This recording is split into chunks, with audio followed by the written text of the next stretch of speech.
और अब राजधानी जयपुर से खबर, जहां राजस्थान विधानसभा से जुड़ी बड़ी खबर सामने आई है। 20 अगस्त से राजस्थान विधानसभा का 6वां सत्र शुरू होगा और आज विधानसभा की सर्वदलीय बैठक होगी। सुबह 11 बजे राजस्थान विधानसभा में यह महत्वपूर्ण बैठक होगी। विधानसभा अध्यक्ष वासुदेव देवनानी की अध्यक्षता में बैठक होगी। बैठक में मुख्यमंत्री भुजनलाल शर्मा, नेता प्रतिपक्ष टीकाराम जूली, संसदीय कार्य मंत्री जोगाराम पटेल, सरकारी मुख्य सचेतक जोगेश्वर गर्ग, मुख्य सचेतक प्रतिपक्ष रफीक खान और विधायक डॉक्टर सुभाष गर्ग, विधायक मनोज कुमार, विधायक थावर चंद इस बैठक में मौजूद रहेंगे।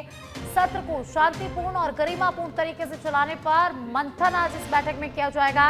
जनहित के मुद्दों पर सार्थक चर्चा और सदन की कार्यवाही को लेकर सहमति बनेगी। देवनानी की अध्यक्षता में होने वाली यह 7वीं सर्वदलीय बैठक होगी।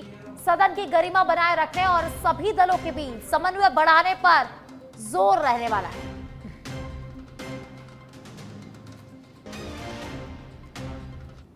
जयपुर से खबर है, जहां निकाय पंचायत चुनाव से पहले कांग्रेस में बैठकों का दौर जारी है। प्रदेश कांग्रेस कमेटी की चल रही 2 दिवसीय अहम बैठक आज दूसरे की बैठक सुबह 11 बजे शुरू होगी। जिला अध्यक्षों, जिला प्रभारियों, सांसदों, विधायकों, प्रत्याशियों, पार्टी पदाधिकारियों, प्रकोष्ठ विभाग अध्यक्षों एवं जनप्रतिनिधियों की यह महत्वपूर्ण बैठक प्रभारी रंधावा, पीसीसी चीफ गोविंद सिंह डोटासरा, नेता प्रतिपक्ष टीकाराम जूली यह महत्वपूर्ण बैठक लेंगे। कल पहले दिन 23 जिलों की 1 बाय 1 बैठक हो चुकी है और आज फिर दिन भर बैठकों का दौर जारी रहने वाला है। शेष बचे 27 जिलों की आज बैठक होगी। बैठक में आगामी चुनाव को जीतने की रणनीति, एकजुटता, संगठन मजबूती पर मंथन हो रहा है।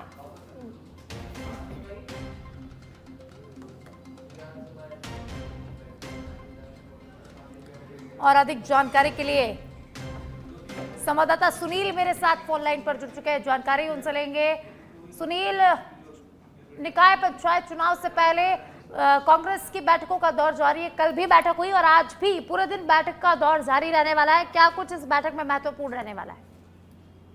बिल्कुल, देखिए साक्षी, कांग्रेस की जो बैठकें हैं वो लगातार जारी हैं और निकाय पंचायत चुनाव से पहले कांग्रेस का जो सक्रिय मोड जो हो रखा है उससे यही अंदाजा लगाया जा रहा है कि निकाय पंचायत चुनाव की हर संभव कोशिश की जा रही है कांग्रेस के द्वारा कि वो चुनाव निकाले, चुनाव जीते और मजबूती से चुनाव लड़े। उससे पहले पूरी जो फीडबैक रणनीति और तमाम जो तैयारियां हैं, जो चुनावी कैंपेनिंग कैसे होगा, इस पर स्ट्रेटजी बनाई जा रही है।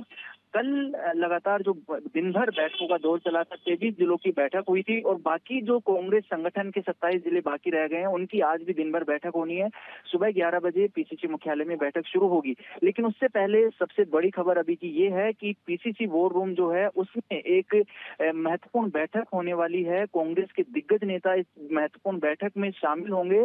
पीसीसी चीफ गोविंद सिंह डोटासरा, प्रभारी सुखजिंदर सिंह रंधावा, टीकाराम जूली, अशोक गहलोत, सचिन पायलट समेत जो वरिष्ठ नेता हैं कांग्रेस के, वो पहले वॉर रूम में अब से कुछ ही देर बाद में सारे लोग बैठेंगे, बातचीत करेंगे और यहाँ से संभवतः ये कयास लगाए जा रहे हैं कि टिकट बंटवारा किस तरह से होगा। कई बार गाय बगाए कांग्रेस में जो गुटबाजी की खबरें सामने आती हैं उस पर विराम कैसे लगे, क्योंकि अभी कांग्रेस के सामने सबसे बड़ी चुनौती ये है कि बाहर उनकी जो छवि है, समय समय पर नेता एक दूसरे के खिलाफ जो बयानबाजी करते हैं उन पर कैसे लगाम लगाई जाए, लोगों के बीच ये परसेप्शन सेट कैसे किया जाए कि कांग्रेस एकजुट होकर चुनाव लड़ रही है, क्योंकि एकजुट होकर चुनाव लड़ना कांग्रेस का मकसद है। उससे वोट बैंक भी बनता है और नेताओं में एकजुटता रहती है तो माहौल भी पार्टी के पक्ष में रहता है। तो सबसे पहली कोशिश कांग्रेस की ये रहने वाली है कि पूरे राजस्थान की जनता को, राजस्थान के नेताओं को और जो भी जो सामाजिक या जैसे संगठन है उनको ये मैसेज दिया जाए, ये परसेप्शन उनके बीच में सेट किया जाए कि कांग्रेस एकजुट होकर चुनाव लड़ रही है। लिहाजा इसको देखते हुए तमाम जो वरिष्ठ नेता हैं उनको वो रूम में बुलाया गया है। प्रभारी रंधावा 2 दिवसीय राजस्थान दौरे पर आए हैं, जिसमें संगठनात्मक ढांचे की मजबूती से लेकर निकाय पंचायत चुनाव को कैसे जीता जाए और अभी ऐसी कौन कौन सी जो कांग्रेस की जो कमजोरी है उसको किस तरह से ठीक किया जाए, उसका मंथन किया जा रहा है। तो एक तरफ तो पीसीसी मुख्यालय में दोनों दिन तक, कल और आज, अलग अलग जिलों की जिलेवार फीडबैक लिया जा रहा है। हर जिले की एक एक विधानसभा ब्लॉक तक का फीडबैक लिया जा रहा है कि कैसे चुनाव लड़ना है, क्या अभी कांग्रेस के खिलाफ नेगेटिव माहौल है, क्या पॉजिटिव, और कैसे चीजों को ठीक किया जाए। तो दूसरी तरफ अब से कुछ ही देर बाद पीसीसी वॉर रूम में एक और महत्वपूर्ण बैठक बुलाई है। प्रभारी रंधावा यहाँ पर मौजूद रहेंगे और राजस्थान कांग्रेस के दिग्गज नेता, जिनका जिक्र मैं फिर कर रहा हूँ, अशोक गहलोत, टीकाराम जूली, गोविंद सिंह डोटासरा, सचिन पायलट, भंवर जितेंद्र सिंह, हरीश चौधरी समेत जो दिग्गज नेताओं में जिनका नाम शामिल है, वो यहाँ पर जुटेंगे और जो गुटबाजी की जो खबरें उन पर विराम लगाने की कोशिश होगी। तो दूसरी तरफ ये भी टास्क तैयार किया जाएगा कि कैसे टिकट बंटवारा किया जाएगा, किन लोगों को टिकट दिया जाए, ताकि किसी तरह का जो विरोध वो ना देखने को मिले। और आज की बैठक के बाद कांग्रेस के संगठन और आगामी निकाय पंचायत चुनाव की तस्वीरें साफ हो जाएंगी। जी सुनील। बिल्कुल साक्षी, देखिए इस तरह की जो बैठकें होती है चुनाव से पहले, उसका सीधा सीधा मकसद यही होता है कि कैसे, क्योंकि 2.5 साल जो है अभी भारतीय जनता पार्टी की सरकार है, तो सरकार के 2.5 साल हो चुके हैं। तो 2.5 साल में जनता ये आकलन कर लेती है कि सरकार किस तरह का काम कर रही है, और अभी किसी सरकार में जो काम नहीं हो रहे हैं उन कामों के साथ लोगों के बीच में कैसे जाएंगे, क्योंकि कांग्रेस पार्टी का यही साफ मोटो है कि जो आम लोगों के जो से जुड़े हुए जो मुद्दे हैं उनको लेकर मुखर हुआ जाए, उन पर कैंपेनिंग की जाए, क्योंकि निकाय पंचायत चुनाव बेहद स्थानीय चुनाव होते हैं। यहाँ पर वार्ड की समस्या भी जो वोटिंग है उसमें हेरफेर कर सकती है। हर एक वार्ड के अलग मुद्दे होते हैं, हर एक विधानसभा के अलग मुद्दे होते हैं, हर जिले के स्थानीय मुद्दे अलग होते हैं। तो उन स्थानीय मुद्दों के साथ कैसे चुनाव लड़ा जाए, यही टास्क यहाँ पर दिया जाएगा, क्योंकि 2.5 साल में जो प्राथमिक आकलन है सरकार का वो हो जाता है। और कांग्रेस की कोशिश भी लगातार यही रही है कि कानून व्यवस्था की बात हो, महिला सुरक्षा की बात हो, बेरोजगारी की बात हो, या फिर जो बेसिक मुद्दे हैं सड़क, पानी और बिजली, इनको लेकर लगातार कांग्रेस भाजपा को घेरती हुई नजर आ रही है। और इन्हीं मुद्दों के साथ अब जो निकाय और पंचायत चुनाव में उतरने की पूरी तैयारी की जा रही है, और उसी तैयारी के लिए तैयारी को जो किस तरह से रणनीतिक रूप से जमीन पर उतारा जाए, कैसे इम्प्लीमेंट किया जाए इलेक्शन कैंपेनिंग में, उसकी टास्क यहाँ पर दिला गया। बहुत बहुत शुक्रिया इस तमाम जानकारी को साझा करने के लिए। और अब खबर धौलपुर से है, जहां सभापति की कुर्सी पर महाभारत शुरू। कांग्रेस में ऋषि मित्तल, कमल कसाना, निशांत चौधरी, मोनू जादौन और गोरेलाल कुशवाहा ने सियासी हलचल बढ़ा दी है। भाजपा में गिरीश गर्ग, आकाश गर्ग, पंडित किशन चंद्र शर्मा के नामों की चर्चा तेज हो गई है। पप्पू जाट, शैलेंद्र यादव, राजकुमार गर्ग, सोनाली दत्त शर्मा के नामों की जबरदस्त चर्चा हो रही है। बसपा भी खेल सकती है यहाँ पर बड़ा दाव, मजबूत चेहरे की तलाश की जा रही है। टिकट की जंग में जोड़ तोड़, लॉबिंग और शक्ति प्रदर्शन तक तेज। हर दावेदार पूरा जोर लगा रहा है, आखिर किस पर लगेगी पार्टी नेतृत्व की मुहर और किसका सियासी सपना रह जाएगा अधूरा। धौलपुर की राजनीति में हर दिन नए समीकरण बनने बिगड़ने की चर्चा तेज हो गई है। तो टिकट की जंग में तोड़ छोड़ जारी, लॉबिंग और शक्ति प्रदर्शन तेज। हर दावेदार अपना पूरा जोर लगा रहा है।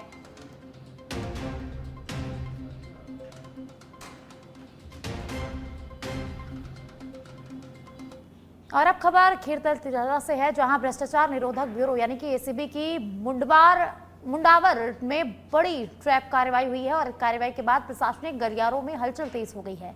एसीबी ने सहायक कलेक्टर एवं मजिस्ट्रेट मुंडावर के संविदा वाहन चालक गजेंद्र सिंह को 25,000 रुपए की रिश्वत लेते रंगे हाथों गिरफ्तार किया है। इस मामले में एसीएम मुंडावर मनीष जाटव का नाम भी कथित रिश्वत मांग से जुड़े आरोपों के संदर्भ में सामने आया है। मनीष जाटव पूर्व में किशनगढ़ बास में एसडीएम के पद पर रह चुके हैं। मामले में एसीबी का अनुसंधान जारी है और आरोपों की अंतिम पुष्टि जांच पूरी होने के बाद ही हो पाएगी।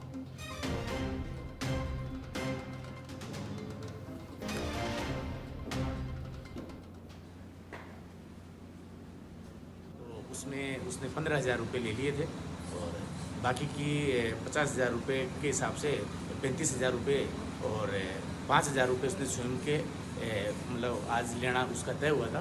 तो उसके एवज में आज परिवादी के पास 25,000 रुपये की व्यवस्था हो सकी थी। तो यहाँ खेरतल में हमने हमारा ट्रैप जाल बिछाया और परिवादी से जैसे ही उसने यहाँ पेट्रोल पंप के पास में एक ढाबा है उस पर उसने 25,000 रुपये लिए, तो वो हमने उसको। और अब पाली की सोजत से बड़ी खबर है, जहां एनएच 162 मोड़ भट्टा सर्कल पर 2 ट्रेलरों की जोरदार भिड़ंत हो गई है। सोजत के एनएच 162 स्थित मोड़ भट्टा सर्कल पर यह जोरदार भिड़ंत हुई है। दो ट्रेलरों की आगे पीछे जोरदार भिड़ंत हुई। गनीमत रही कि हादसे में कोई जनहानि नहीं हुई है। चालक सुरक्षित। हादसे में पीछे चल रहे ट्रेलर का अगला हिस्सा क्षतिग्रस्त हो गया है। दुर्घटना के बाद मौके पर लोगों की भारी भीड़ इकट्ठा हो गई और सूचना पर सोजत पुलिस मौके पर पहुंची। क्रेन की सहायता से दुर्घटनाग्रस्त ट्रेलर को सड़क से हटाया गया, जिसके बाद यातायात सुचारू किया गया।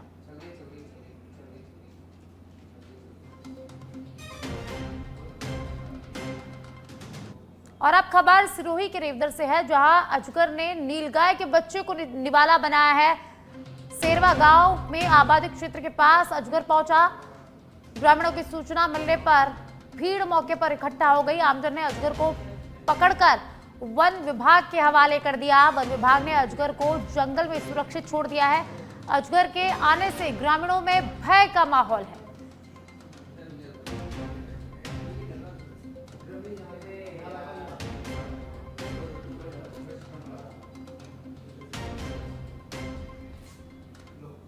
और अब खबर धौलपुर से है, जहां शहर की पहचान माने जाने वाले ऐतिहासिक घंटाघर की घड़ी करीब 31 साल बाद फिर से चलने लगी है। वर्ष 1995 से बंद पड़ी घड़ी को जिला कलेक्टर श्रीनिधि बीटी और नगर परिषद आयुक्त विष्णु परमार के प्रयासों से दुरुस्त कराया गया।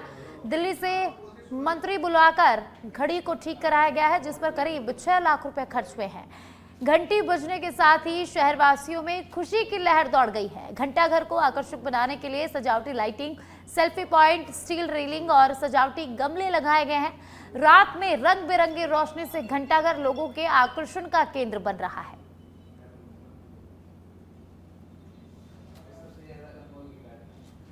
कलेक्टर साहब के निर्देशन में कार्य हुआ, उनके अथक प्रयासों के वजह से ही ये घंटाघर की घड़ियां हैं वह सही हुई हैं। सन 1995 से ये घड़ियां बंद पड़ी हुई थी। एक दिन हमारे कलेक्टर साहब का उधर दौरा हुआ, उन्होंने मुझे बुलाया, उसका निरीक्षण किया, उन्होंने मुझे जिम्मेदारी सौंपी कि ये सही करानी है। तो हमने सभी जगह घड़ियों की तलाश की, तब जाकर के दिल्ली से वहाँ पे एक मिस्त्री से बात हुई, उसने आकर के यहाँ पर इन घड़ियों को सही किया